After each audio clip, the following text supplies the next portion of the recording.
Oui, bien, Maki, ndeko Eliezer. Attendez, Eliezer n'est pas imposant. À quel moment on lui va? À ça, une bonne. Mais il y a un journaliste. Arrêtez, il n'est pas opposé. Qui est opposant? Il n'est pas opposant. Ils ont comme aucun athée. Ndeko Eliezer a opposé. Asa simple confrère Netingaï. C'est ça. Mais lui, il y a le baraguer, Sali, Soko, Moutouya. On a m'go le bon. Ah, arrêtez. On a m'go le bon. Ah, le bon, on ça. Nous avons un Ndeko Eliezer. Voilà, ça me bagaille. Mais, nous avons demandé que le matin, non, Ndeko Eliezer a opposant. Il n'est pas opposant. Dans la lobby, ils sont opposants. Bon, on peut dire que moi, livre la poteau. Dans la lobby, ils sont opposants.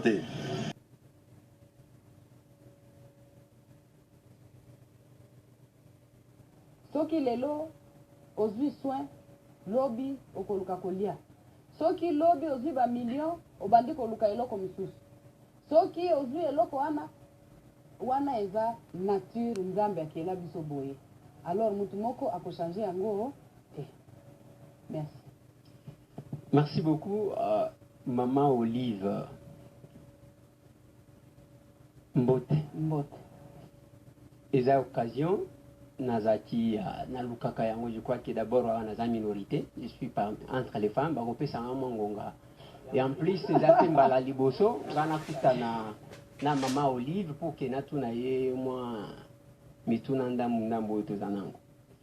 Nalingi koloba oyo ndeko alobaki na Swahili te ke pona nini bosali yango po eza suka ya soki ya nini te bana yebi ke soki oza na Congo Mama Olive banda kubima banda toyeba ye Mama Olive yango kriya talelanga likambo oyo ekomi na Kinshasa me nalingi na tuna mutema malamu oyo lakisaka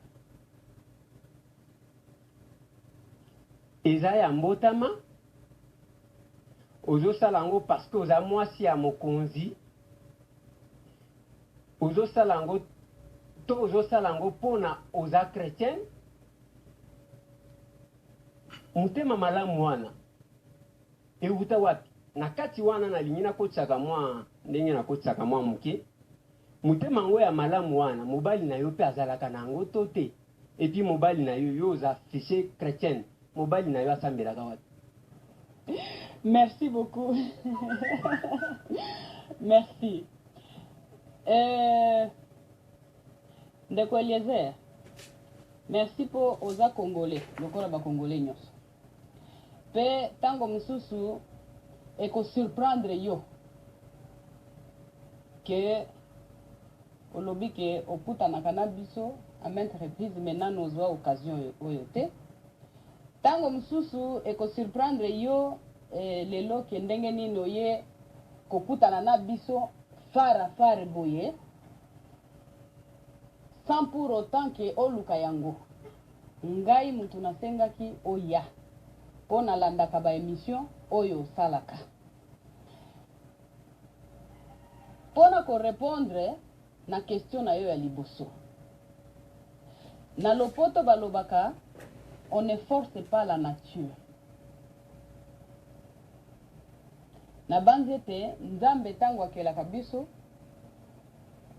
biso mutu na mutu unique à son genre. Naza mal placé pour Nayanola en disant que non, Maman Olive aza mutema boye, asalaka boye, eza pona boye, te. Parce que de nature nalingaka na ngai ba éloge te. Pona kozongela mutuna oyo ya mibale nakoma nango tuni soki chrétienté na ngai mobali na nga aza pe chrétien aza méthodiste pe naza sûr ke ayebi biblia koleka yo tiens aza méthodiste pe naza sûr ke ayebi biblia koleka yo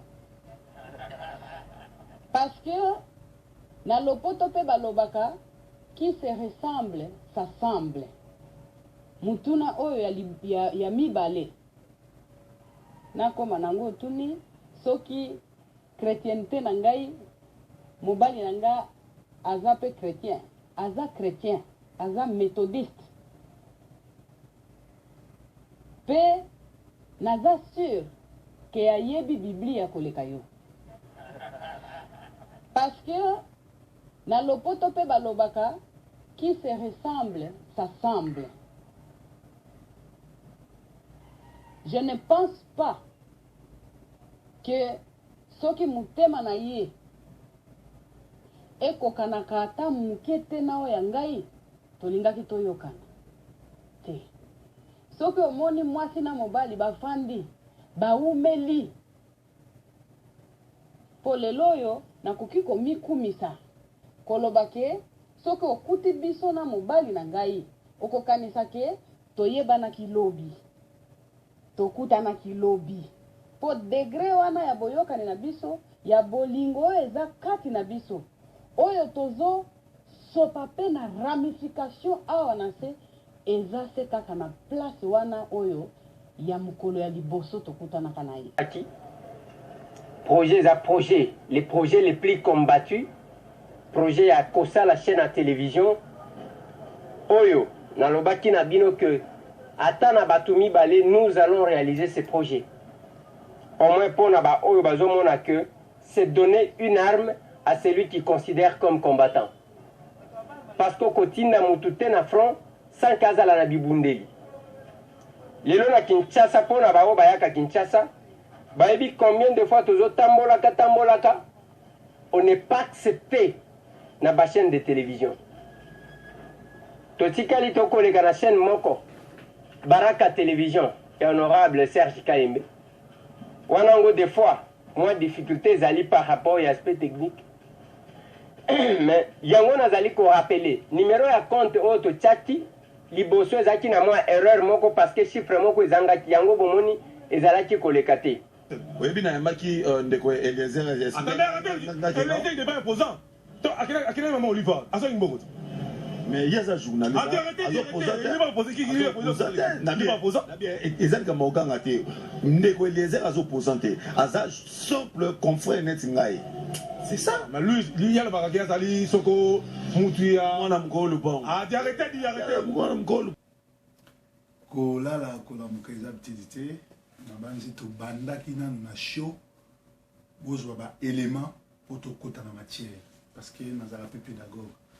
Alors soki oni ko kutangisa bana soso eloko ya boso tuna nani ako kutangelo ba kombo ya ba ndeke o epumbwaka ou bien ba ndeke o ezala mapapu mutu moso otanga hirondelle moso otanga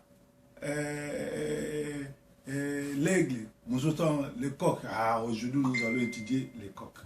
Donc lelo oyo na kola la kola muka lelo ya vendredi parce que lelo ya vendredi za mukola suka to sala kola la kola muka petit déjeuner.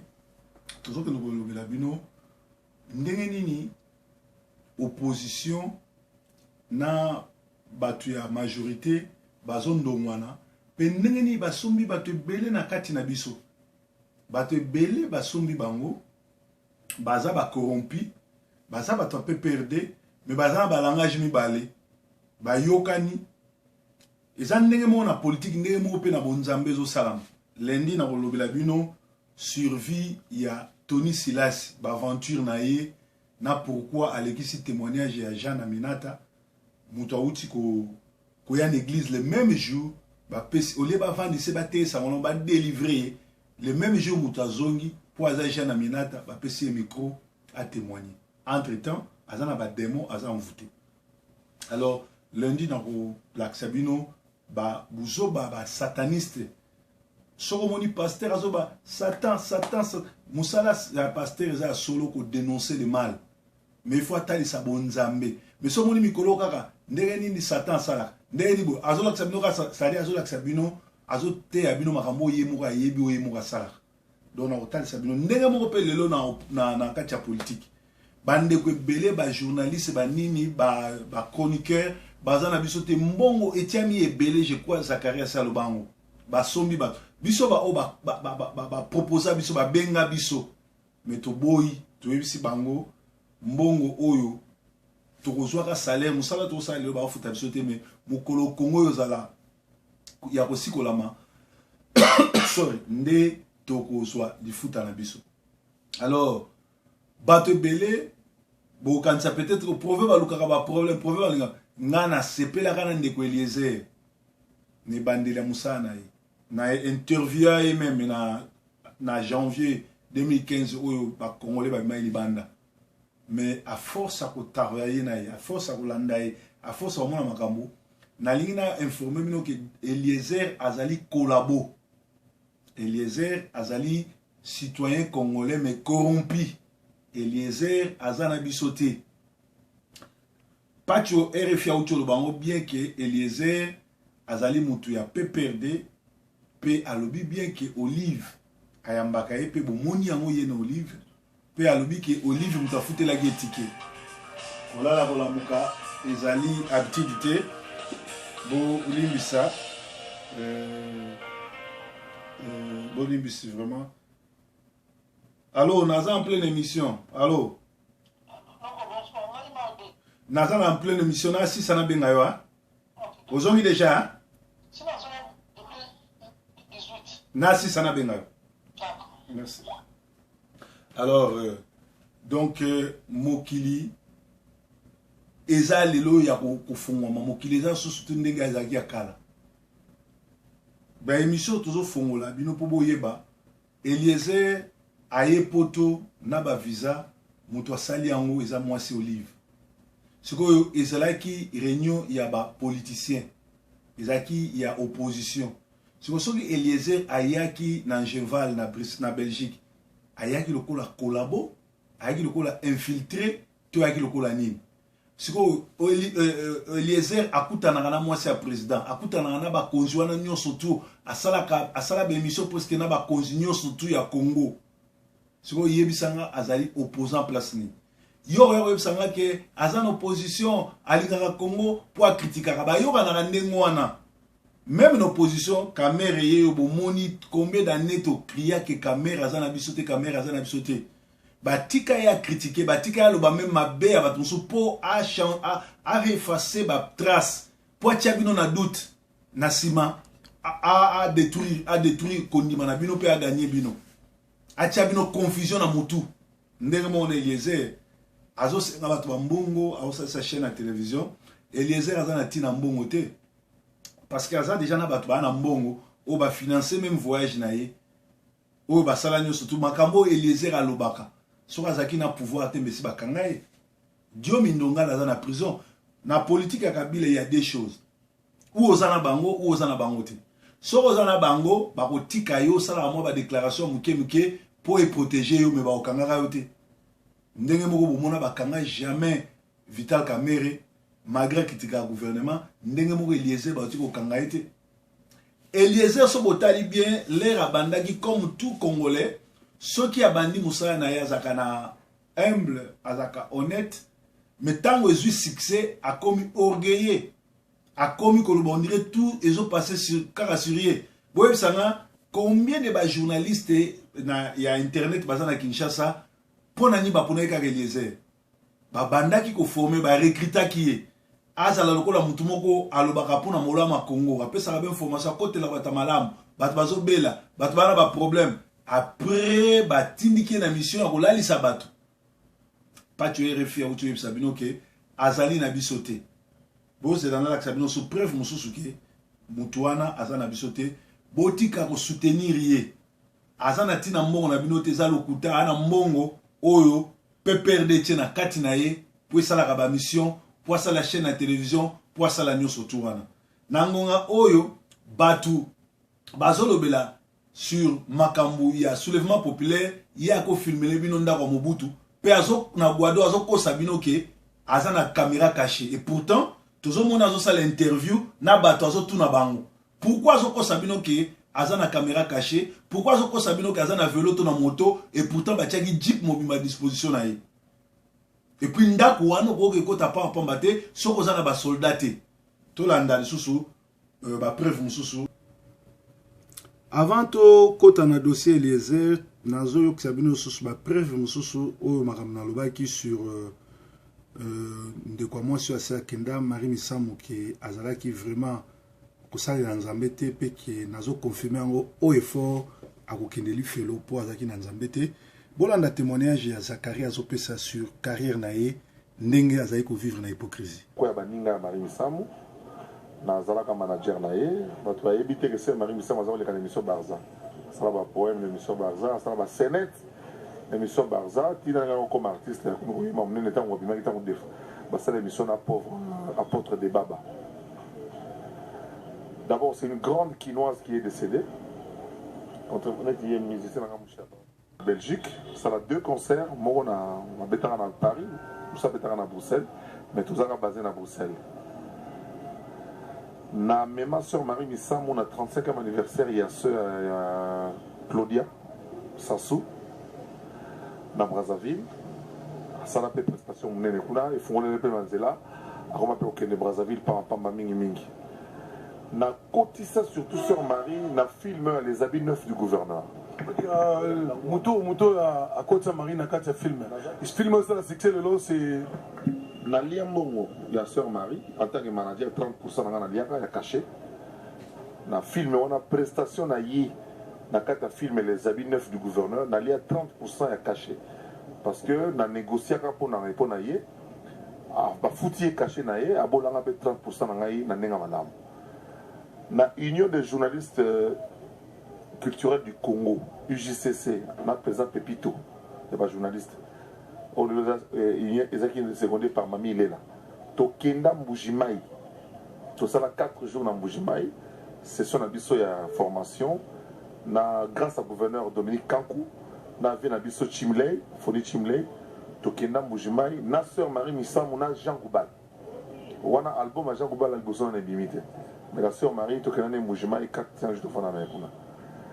Nenga Zaboui, Nayana, Oya, Mundele Moro, M. Alain Schwartz, na projet Moro Tozaki Nango, tout ça, shooting à la photo professionnelle, et pas Nanda, donc Tozaki rendez-vous dans la sœur Marie, tout ça, la photo, une centaine de photos, dont j'ai 40 photos à disposition à ma famille, na l'union pour la Baïba, Kopona, Obaroponais, la photo. Yamata Balborkes, Nego Betana, il va te Beta Ning. Pour mise en scène, il y a un spectacle tout autour de alors, nous avons vu tout ça, on a voulu centraliser Makambu pour que tout lancer l'émission. Nathalie montre minuit moins 20. Je dit, ah bon, à moi si l'héros, il y a vu ce qu'on a pité, on a installé les textos. On a mis une bonne année sur Marie. 2015, a des mots trop durs pour nous. J'espère que 2016, vous allez bien. Le projet, c'est qu'ils allaient, on va bien travailler. Elle m'a rappelé. To solo li, mais juste vendredi. Vendredi. Azalaki, Motia Batu, Nyos. Na bosse na ko le Moro. Tango cabinet chef de l'État chargé à la demande des artistes Moro Chaka Congo. Mbongo pona osala eloko moko pona banzembo pona est mbongo ebimaki parmi ma musicien baye koyemba na nzembo Pascal po bakomaki la sœur Marie asala bacœur na mbili ya belle po esalama et puis concert moko monene esala na boulevard triomphal mais cabinet chef de l'État balobaki esalama te ngam na coordonnaki yango sous la supervision ya directeur cabinet adjoint Mama Mayuma Maribus donc Ayebi pe sœur Marie bien sœur Marie yemba asala ba cœur na bilabel ba cœur nyusa na nzembo wana Marie Missam mutasala yango supervision ya directeur cabinet adjoint Mama Mayuma Maribus donc Ayebi pe sœur Marie bien sœur Marie yemba asala ba cœur na bilabel ba cœur nyusa na nzembo wana Marie Missam mutasala yango sœur Marie a beaucoup souffert aussi hein moni tia komola tabilamba milayi on a commencé à bilamba milayi banzambala wana pour bilobele bon bolandi bino moko Zakari oyo asimba pe bakisi akomisi mwana ne kizengi na poto ndenge pe ba pasteur rebele na yebisa bino ke so moni pasteur mwana kizengi seka kabi mwana Zakari akabi mwana na kizengi mais azo sala erreur azo leka na TV ko démentir que mwana ana zana 40 millions so 40 000 euros azali superviser tout et tout soki mwana wana azalaki protéger azalaki na bato bakengela kaye alingaki jamais ko sala vidéo wana c'est-à-dire mwana wana azali contrôler te aza abandonné parce que za biloko oyo bango basimba bakisi na bango ndenge moko na ba Eliezer merci bilobela lobela bato bakanisaki ke nakozonga Kinshasa te nazongi nazonga te mpo nani mpo nazwa etufe bino nakendaki Belgique invité par Etienne Tshisekedi wa Mulumba. C'est lui qui a signé mon invitation. A commis Eliezer Tambwe, mwana mukolo lupangu, bate bar. Kolala kolamuka ya vendredi ya lelo ezali kotalisa bino ndenge mutu akomi insolent, akomi kogangela bato. Tout simplement, alobi ke Tshisekedi mutu invitaki ye, mais za Tshisekedi te mutu invitaki ye ezali Olive Lembe Moutassaï ba démarche. Pour ayebi que Tshisekedi a répondre été Tshisekedi a un niveau te alors le ngam na invité ki te ngam na invité ki yo ya mwana lobi ngwana. Donc tous ça ba citoyen ndengwana ba incivique ou ba lembongo ou ba teki bokonzi na bango ou ba teki nyonso likolo mbongo. Pe bazo distraire bino. Tango Kabila azokende. Na Vital Kamerhe na groupe na ba Rwandais ba Ruberwa tokukangaka bango bokoyoka ba aveu na bango bokomona ke bazali koya na kombo ya peuple bazali koloba na kombo ya peuple mais peuple atindaki bango te neti sikoyo mokili mombezo c'est la soulèvement populaire comment babimisi bato libanda arrivé à Tshisekedi plus de 5 millions après et comment bato bovanda na ndako entre temps bazoyebisa biso ke lobi na butu jeudi na butu kaka ye moko Eden Kodio oyo Tshisekedi azoboya bakende kokutana su na butu na ndako ya Tshisekedi bazo solola nini ya kobatama awa tolobelaka makambo ya Nzambe tolobelaka ma éveil patriotique toyaka mpe kolamusa bino na makambo ezoleka na mboka vendredi ya lelo parce que lobi samedi tokozala na petit déjeuner te tokutana su lundi nalingaki tokutana parce que bato bile baomona lokola Eliezer a combattant Eliezer azoloba malamu mais Eliezer aza acheté. Munaolanga nganga makamutu na loba na koyelaka bino ba preuve mukolo mususu ke makamu na loba eza solo ndenge na bino ba preuve ya Marie Misamu bino boyoki Zakari Marie Misamu za oyemana mbili ya belle à part wana yemba pe banzembo akufi à part wana za oteka drogue à part wana za ki lesbienne parce que ba makamu belé à part wana azana lifelo lola na lifelo na ifungwama te mais ce qui est fongwami a aucun directement na lifelo donc nyonso wana ezali mpona koyebisa bino ke makambo yango ndenge yali bato nyonso bazotia makelele bazali kaka ndenge bazokanisa te meme ngai fo bocheke ngai bosurveille vi na ngai est ce que si basombi nga to natikali kaka kote wana je crois bolanda nga lobi na cordon GD Jean Didier alobi bien ndenge ayebeli nga soki nazalaki na bapreuve kazali kolabo na nga na yambe pa na nga te mpo nga bato tu naza na bapreuve ke baya bakolabo na komela bango bapesaka nga mbote te bayaka mpe pa na nga te na na ntina na bango te mpe mokolo tokozwa pouvoir tokokanga bango moko donc na émission ezali kaka kofungola bino miso bato nyonso bazotia makelele barex kazadi lelo baza wapi baza bato basombami na pouvoir ba oyo azalaki na Suède bokecho asombami abebisi carrière na ye parce que ata lelo oyo azotia makelele sorry ata lelo azotika te kosala ba video tosi toyebi ye na position makambo ezoleka na mboka soki nga nazalaki mutu apareko ou bien nasola na vie ngwana na oyebisenge no vie soko olibere mboka te kosala so video te parce que eza mawa trop ke na ngongo tokomi na likambo kaka moko to bunda parce que na Congo bakotie biso so bougandais oyo bazali ba rebelle mais yo ozosala ba video ozoyebisa ba bunda te c'est-à-dire ozo distraire bato so na lobi suka boye boyebi na loba mabe weekend malamu nzambe na nga mona bino fungola bino miso totalaka na butu na moi totalaka tolandaka tocontournaka maloba bato nyonso tu oyo nazoba nazalaka sans rancune nazali na vision ya Nzambe éclairé par Nzambe na mona makambo mpe nazokebisa bino mosusu azosala baventure prophète moko ngefa soki ngefa un politicien un aventurier un acheté na pouvoir azoluka azwa position bokeba na ye vraiment kolala kolamuka ezali habitude te Nzambe na nga batela bino journée malamu merci.